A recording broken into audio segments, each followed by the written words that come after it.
Thriller പ്രേമികളുടെ ഇഷ്ട genre കൂടിയാണ് legal court room ഡ്രാമകൾ. 1957 പുറത്തിറങ്ങിയ 12 ആംഗ്രി മെൻ്റെ ചുവട് പിടിച്ചാണ് കാലങ്ങളായി കോർട്ട് റൂം സിനിമകൾ കഥ പറയാറുള്ളത്. അതിൽ തന്നെ ഇത്തരം ജോണർ പ്രേമികളുടെ കിളി പറത്തിയ പ്രൈമൽ ഫിയർ പോലെ നിരവധി ചിത്രങ്ങളുണ്ട്. മറ്റുള്ള ത്രില്ലർ ചിത്രങ്ങളെക്കാൾ അധികം പ്രേക്ഷകരെ പിടിച്ചിരുന്നതും സിനിമക്കുള്ളിലേക്ക് കയറ്റി വെക്കുന്നതുമാണ് കോർട്ട് റൂം സിനിമകളുടെ ഒരു പ്രത്യേകത. മലയാളത്തിലാണെങ്കിൽ അഭിഭാഷകന്റെ കേസ് ഡയറിയൊക്കെ മലയാളി അങ്ങനെ ത്രില്ലടിച്ച് കണ്ട കോർട്ട് റൂം സിനിമകളാണ്. അവസാനമായി വന്നത് വിഷ്ണു വി രാഘവന്റെ വാശിയാണ്. ആ പട്ടികയിലേക്കാണ് നേരുമായി ജീത്തു ജോസഫിൻ്റെയും മോഹൻലാലിൻ്റെയും വരവ്. വാശിയും നേർക്കൊണ്ട പാറയൊക്കെ പോലെ ജോണറിനോട് പൂർണ്ണമായും നീതി പുലർത്തിയ ചിത്രമാണ് നേര്. ഇന്ന് സംസാരിക്കാനുള്ളത് ഈ ജീത്തു മോഹൻലാൽ ചിത്രത്തെക്കുറിച്ചാണ്.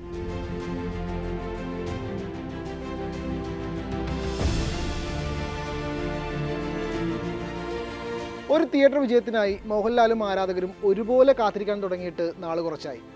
ബിഗ് ബഡ്ജറ്റ് ചിത്രങ്ങൾ എടുത്ത് കൈപൊള്ളിയത് കൊണ്ട് തന്നെ ആശീർവാദിനും ഒരു തിരിച്ചുവരവ് ആവശ്യമായിരുന്നു. അവിടെ ത്രില്ലർ കഥകൾക്കും ജീത്തു എന്ന സക്സസ് ഫിലിം മേക്കറിനും അത് സാധ്യമാകുമെന്ന് ആശീർവാദും കരുതുന്നുണ്ട്. ജീത്തു എന്ന പേര് സിനിമയ്ക്ക് ആദ്യ ദിവസങ്ങളിൽ ആളെ കയറ്റുമെന്ന് ആന്റണി പെരുമ്പാവൂരിനും നല്ലതുപോലെ അറിയാം. ഈ സാധ്യതകളെല്ലാം സമർത്ഥമായി ഉപയോഗപ്പെടുത്തിയതിൻ്റെ പേരാണ് യഥാർത്ഥത്തിൽ നേര്. കോർട്ട് റൂം ഡ്രാമ ജോണിൽ ഒരുങ്ങിയ ഒരു സാധാരണ ത്രില്ലർ. മുൻപ് പലതവണ പലയിടങ്ങളിലായി കണ്ട കോർട്ട് റൂം കഥകൾക്ക് സാമ്യമുണ്ടോ എന്ന് ചോദിച്ചാൽ ഇല്ല എന്ന് തീർത്ത് പറയാനും പറ്റില്ല. ഇമോഷണലി പ്രേക്ഷകനെ ചേർത്ത് നിർത്തുന്ന പതിവ് ജീത്തു ശൈലി തന്നെയാണ് നേരിലും സ്വീകരിച്ചിരിക്കുന്നത്. കുറച്ചുകൂടി അധികമായി ഇതിൽ ഉൾപ്പെടുത്തിയെന്ന് മാത്രം. പ്രേക്ഷകനെ സിനിമയുമായി കൊളുത്തിയിടാൻ ഏറ്റവും നല്ല മാർഗം ഇമോഷൻ തന്നെയാണ്. അത് ജീത്തു ഇവിടെ ഭംഗിയായി ഉപയോഗപ്പെടുത്തിയിട്ടുണ്ട്. പക്ഷേ അതിഗംഭീര കോർട്ട് റൂം ത്രില്ലർ എന്നോ ജീത്തുവിൻ്റെ കരിയറിലെ മികച്ചതെന്നോ പറയാവുന്ന ചിത്രമൊന്നുമല്ല നേര്.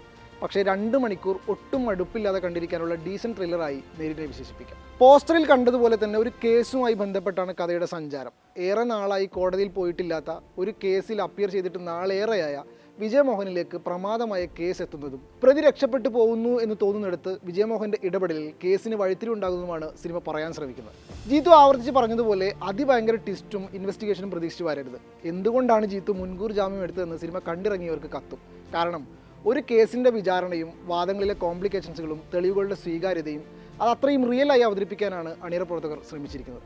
ആദ്യമേ അങ്ങനെ ഒരു ജാമ്യം എടുത്തില്ലായിരുന്നുവെങ്കിൽ ജീത്തു സിനിമകൾ മനസ്സിൽ കൊണ്ടു നടക്കുന്നവർ നിരാശരാവുകയും അവർ തന്നെ ചിത്രത്തെ മോശം പറയുകയും ചെയ്യുമായിരുന്നു. ഭൂരിഭാഗവും കോർട്ടിലെ വിസ്താരം തന്നെയാണെങ്കിലും അത് മടുപ്പില്ലാതെ എടുത്തു വെക്കാൻ ജീത്തുവിനായിട്ടുണ്ട്.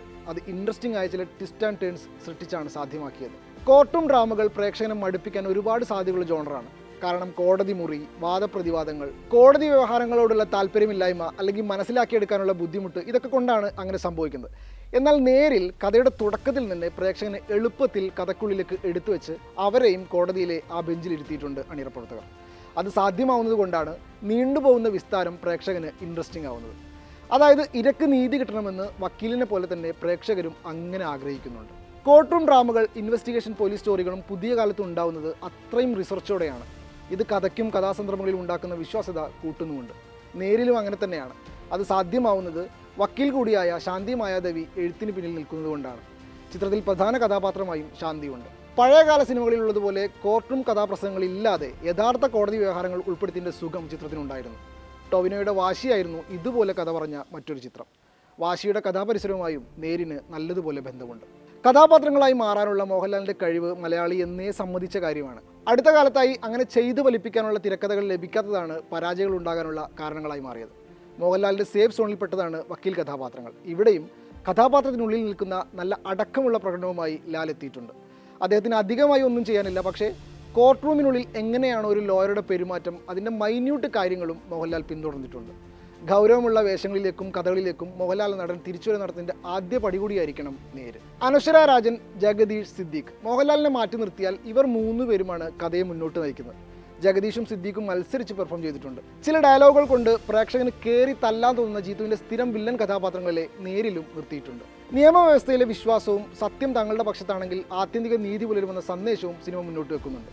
തെളിവ് സ്ഥാപിക്കപ്പെടുന്നതുവരെ നിയമത്തിന് മുന്നിൽ എല്ലാവരും തുല്യനിലയിൽ നിൽക്കുന്നു എന്നും സിനിമ പറയുന്ന മറ്റൊരു കാര്യമാണ്. സിനിമയ്ക്ക് വേണ്ടി അതിവൈകാരികമായ ചില സീനുകൾ മനഃപൂർവ്വം ഉൾപ്പെടുത്തി വരുന്നത് ഒരു സംശയമുള്ള കാര്യമാണ്.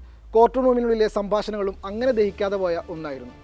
ജീത്തുവിൻ്റെ സിനിമകളിലെ ഒരു പ്രത്യേകത, കഥയോട് ബന്ധമില്ലാത്ത സീനോ എന്തിനോ ഒറ്റ ഷോട്ട് പോലും ചിത്രത്തിൽ ഉണ്ടാവാറില്ല. അത് നേരിലും കാണാം. പറയാനുള്ള കാര്യം നേരെ പറഞ്ഞു പോയിട്ടുണ്ട്.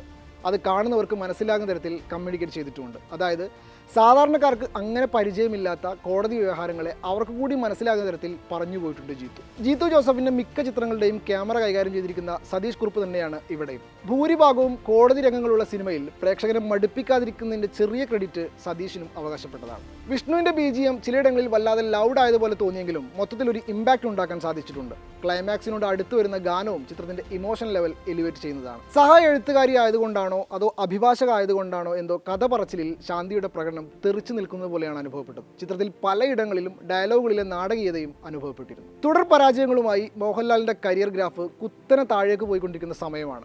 ഓരോ ചിത്രങ്ങളും മോഹൻലാൽ എന്ന നടന്റെ തിരിച്ചുവരവാകുമെന്ന് ആരാധകരും കരുതാറുണ്ട്. ലാൽ പ്രതിസന്ധി നേരിടുന്ന ഘട്ടത്തിലെല്ലാം ജീത്തു ജോസഫ് രക്ഷകനായി അവതരിക്കാറുമുണ്ട്. ദൃശ്യം 2 ഭാഗങ്ങളും മോഹൻലാലിനും അങ്ങനെ തന്നെയായിരുന്നു. നേരിലൂടെ ബോക്സ് ഓഫീസിലേക്കുള്ള ലാലിൻ്റെ തിരിച്ചുവരവ് സാധ്യമാകുമെന്ന് വരും ദിവസങ്ങളിൽ നമുക്ക് കണ്ടറിയാം. അപ്പോൾ ഇത്രയുമൊക്കെയാണ് നേരിനെക്കുറിച്ച് പറയാനുള്ളത്. ചിത്രം കണ്ടവർ അഭിപ്രായം കമൻ്റായി രേഖപ്പെടുത്തും.